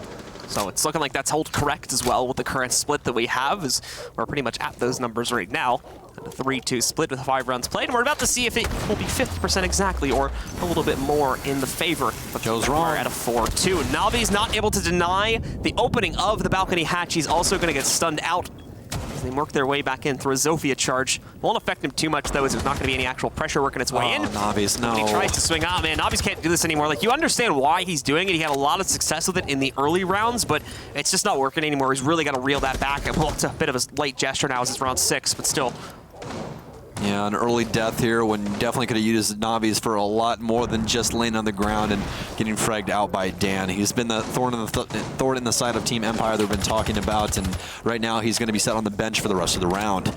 Dan, though, now, as he does peer inside of CCTV, and someone will get Jackal tracks, so more than likely quite a bit of soft destruction will ensue with bullets, but they are aware of someone being on catwalk as you see Dan pre-firing the window. It is going to be the Jaeger of Cyber that is currently out there, as he just saw the shoulder pre-fires, but nothing will land. Can possibly rotate underneath and get some presence inside of Garage to deal with this, and it appears that that might be the choice, but no, Cyber's actually going to peek out and get his head completely knocked off his shoulders as Dan will execute him. Still quite a bit left inside of this MIBR roster, but they need to battle back now. 1 minute remaining here for Team Empire to work their way into the site. Some good damage on the PX, and along with the 2 kills they've already gotten, has left a much more weak MIBR in the midst of the site. M-King striking first, though, against the Execute, but Scyther's going to trade it right back against PX, finding him out. Bullet gets deleted from the cache stairs.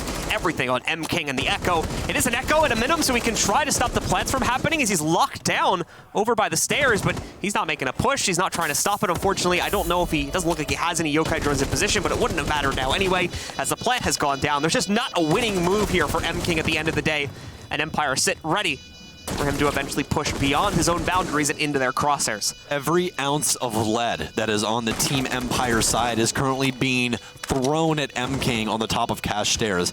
The amount of pre-fires that have came through, look at this. It's truly insane. They know exactly where he is. You guys gonna run out of ammo or something here? It's just like, Jesus, please help me. Like, what is happening? What is going on? He's even trying to wobble back and forth, trying to get somebody to pre-fire so he knows their position. Quick rotation up. The Bearing 9 not doing too well, but funny enough, the Bearing 9 goes wide, but Karzeka's will land, and that will be the end of this round for MIBR, and Team Empire all of a sudden 4-2 on their offensive side. Yeah, great turnaround from Empire, who did look a little lackluster on those opening few rounds, but that was just the lack of Dan and Joystick, it seemed, as the second they started fragging, Empire started winning, and that was pretty much the theme throughout the rest of the half as they continued to tear through it. Again, primarily Dan. Like, Joystick is the big highlight player that everybody likes to talk about, but Dan's been doing awesome this series and is definitely taking the lead for his team right now. Well, Dokkaebi going to get picked up by MIBR. We actually saw EG ban Dokkaebi yesterday against the LATAM squad, so we'll see if this was actually for all for naught or what have you. But no, that's not going to be the case. They are going to 6-pick off and go over to the Monty. So Monty will be allocated towards MIBR. Rest of the roster looks relatively the same as what we would expect. But on the defense, though, we are going to have Karzeka on Doc, and only 42% play when Doc is available for Team Empire. So more than likely, they're picking up that Doc because they want to take it to MIBR. This is going to be some aggressive play from Team Empire. That's what we've come to expect from this roster. Anyone can turn up at any time. And right now, the entire roster is firing on all cylinders. Scyther, Dan, Karzeka, Joystick, Shepard really being the backbone that they need on site as well. But the remaining 4 members of this team have been truly incredible across these last 4 rounds. They want to shut it down, and they want to shut it down now. So we'll see that aggression coming into the fold in for this next round. It'll be very interesting to see how aggressive they're going to try and get against MIBR here. We'll know in just a second as they are about to spawn. MIBR are going to bring a Monty in, and that's probably going to remain, I would guess, relatively consistent throughout this attack. Normally when teams bring a Monty, they're going to keep that Monty for quite a few rounds. It could, however, since we're on cash just before this site, as obviously he's very effective at pushing up that catwalk and supporting the rest of his teammates once you've dealt with the 1 or 2 players that are in garage holding from the defensive side. But as we've seen in the past, quite a few teams finding their way around Monty play as of late, excuse me. And that's why we haven't really seen too much Monty play. He's only been banned 4% of the time and picked 2% of the time that he's been available, so not very much play. And speaking of not very much play, Joystick's not going to have very much play inside of this round, to say the least, as he will get taken down by Bullet, making things just a little bit easier. So BX trying to wrap his way in now and make a push forward. He's got himself restricted at this point, obviously, on the Monty. Not a lot of support behind him, so we're not going to see him commit to the inside for quite a while until he has that team support that's necessary. You've got both Karzeka and Dan in the area to try and restrict this, and of course, now hyper-focusing on making sure they knock out the Monty as quickly and efficiently as possible. Oh, we've got a Yokai drone trying to sneak in as well. I forgot that was a factor here. We still have Echo in play too, and that could get into the way. There you go, knocks the shield away, knocks about half the HP off PX, and is going to make him a lot more careful for his next push, if there even is going to be one into the garage now. They do have some EMP, so Bullet could possibly knock down this Yokai if he throws that EMP grenade in the right area. But as of right now, I do not believe that is what MIBR is looking to do. Karzeka, though, donning that mantle that we've usually seen those Maestros played in, so very smart to bring out the Dock here to play him on top of Catwalk, making it a lot more difficult for them to try and get any presence. Still fighting for this as well and wasting a whole hell of a lot of time. Karzeka will be able to play out his life as well as that reinforcement is there. Someone's actually motioning in, and Navi's is going to get completely obliterated. No one was even watching. The wall wasn't even open yet, and then he still got inside. You guys heard the telltale sign of that exothermic charge going off. They now have control of the CCTV room, but they do still have to worry about the dock up here. Karzeka with 2 to seal the deal on this round. Cyber and M-King have to try and pick something up here, but I can tell you this is practically done and dusted. Cyber going to be sitting outside the CCTV windows. M-King on rappel for balcony, but that's all for naught. Karzeka hopping up on top of the shelves. We've seen this angle quite a few times. It works out extremely well, especially if somebody's not looking high. M-King will, though, and Karzeka will eat the dirt as it's all remaining down the last 3 remaining members. But Shepard, with that 44 mag, will be able to put a bullet in M-King's head. It's all left up to Cyber to try and pick something up here, but I don't believe that's going to happen. They know exactly where he is. He only has 2 options: hop into your death or go through construction. He opts for the better route, but Dan's on a prone angle here, and Dan's actually going to get removed from the game. Oh, following it up, though, will be Shepard, and Empire once again on their defensive side will claim a round. Empire just 2 rounds away now from shutting out the series, along with the second map in their favor here. MIBR need to fight back now. Otherwise, they're going to be looking at a decider match tomorrow in order to decide, well, if they're going to make it through to the playoffs or if it's an early exit for them here in the groups. Especially considering as well that they are one of only 2 remaining teams for their region in this event. They want to try and make it through here to the best of their own capabilities, as FaZe's last match, or a potential elimination match, also looking a bit dire for them. So both these teams having to fight to the bitter end in order to work their way back into the tournament and make sure at least one Brazilian team makes it through to the quarterfinals.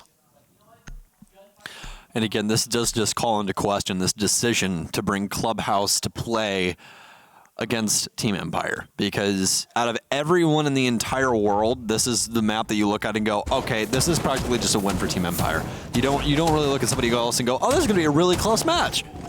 No, I honestly can say I have never seen someone take Team Empire to an absolute limit yet on Clubhouse. I've seen a couple times where, you know, it's been 7-5 or something like that, but I've never seen a max OT map from Team Empire on Clubhouse. I do know that they have one loss on it. I could probably pull that up and see exactly who that was, but on LAN, I don't think that you even want to let this map exist. Not against Empire, that's for sure. So Empire back over to the basement now. Cash was a success over to what some will determine as the easier site, but we've been seeing a lot of teams shift over to Cash first in recent months here, so it's not too surprising to see them take that node. Oh, Joystick, he's got such a nice angle. Aim's going to be just a little bit off, though, but you did see he was able to get a tiny amount of damage on the Cyber. Hit him just once or twice. That's going to make him scared to make any moves here. It's going to cause some hesitation to the minimum. Joystick, though. No, no, no, no.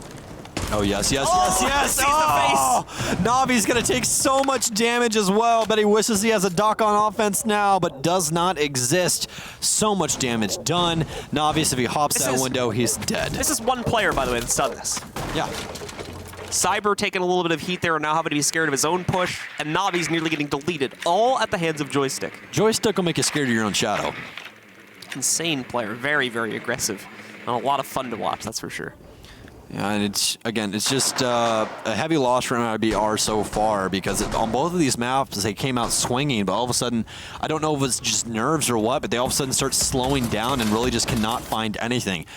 The entire pack of Team Empire is currently based inside of Blue and Armory, but they will rotate off over towards Church because they recognized out that, hey, we probably should not all stand within the same square feet of each other. So, no actual kills being found just yet against MIBR, but of course some great damage being done there in the early round by Joystick. Looks like they're just doing a little bit of roaming with his drones. Not much to be found at this point in Karzeka with a deep hold inside of the mud tunnel. Waiting for any potential push to work its way in from MIBR there. MIBR in the meanwhile, a pretty stalemated attack at the moment. I think trying to set up to get the hatches open, I would guess at this point. Also trying to clear out the second floor and first floor drone presence just to make sure that Joystick, or maybe Dan, hasn't been left around to mess with them. They still have that Montane. I was talking about it before. We saw it in the first round. Likely we're going to continue to see it in following rounds, and that is indeed going to be the case. But it's actually Cyber that strikes first, gets some revenge onto Joystick for the damage that was done earlier to him and Navi's, and is able to take him down at Blue Stairs. Cyber now allocating to use his cassette threat or the electronics detector. He is using the elite skin, so they give him different names, but has to try and find something now as they have gotten rid of Joystick, so that's good, but still a long way to go. Dan is obviously still in the way. Very smart placement on that Yokai drone as well. Scyther's put it up towards the ceiling of the AC unit, making it a lot more difficult to shoot. They're going to have to try and apply some pressure in order to get rid of that.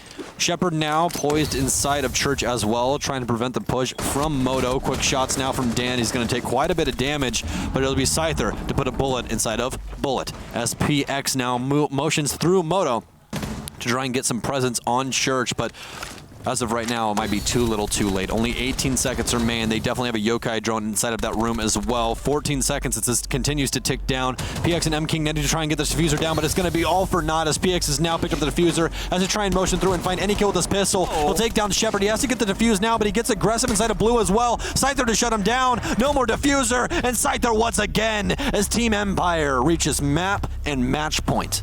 One more round, all that separates Empire from yet another playoff run that they can make here. They've been a force ever since SI and have continued to do so at the Pro League Finals, and now at the Major at Raleigh are looking to do the same thing once again. All right, well, I just got the stats pulled up here, and so for the Clubhouse of Team Empire, they tied LFO this season on Clubhouse, and then they lost to them last season on Clubhouse. But again, hasn't been a LAN.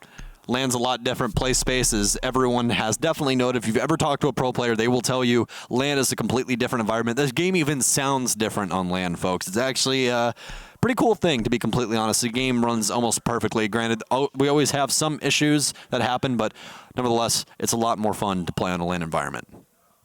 So let's see if this will be the last time Empire need to play on the LAN environment, at least in the group stage, as they push their way through into Friday. With MIBR on the cusp of being knocked down into the lower bracket here. They don't prep themselves up right now. They could be looking at a potential rematch against Norengo, or maybe even a match against TSM, depending on who comes out on top of that game later on today, too. Well, this is going to be a pretty quick 2-0 if this is going to be the last round. For this site in particular, though, for Team Empire, they actually have a 2-2 split on this. They don't go to it too often, to be completely honest. They only have 4 rounds played on it across 24 rounds of defense on this map.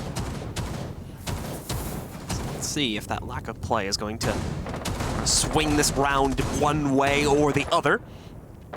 We've got Team Empire once again out in the open, trying to get aggressive in the early round here, which should be no surprise at this point. Joystick roaming downstairs.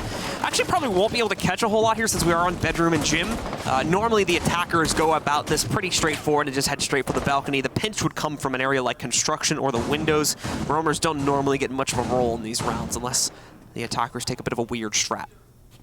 We've seen them clearing Strip Club quite a bit, and I believe that we just heard them open that up over there as well, if I'm seeing this correctly. I think that's Cyber all the way over there. We might be hearing some concussions or impacts by the likes of Navi's, but nevertheless, we are getting some utility usage out of the offense pretty early on here, but they definitely need to focus on this jacuzzi wall. That is the entire linchpin of this site. If you're able to take control of that early on, the rotations get all of a sudden a lot more difficult. You really can't rotate from logistics office over towards master unless you want to go through construction, and that's where that pressure from Cash comes in. So we are going to see push come in here in a moment, but in the meantime, we do have an update from our other stream. And yeah, we did hear it. It is indeed mute your stream if you don't want to hear it.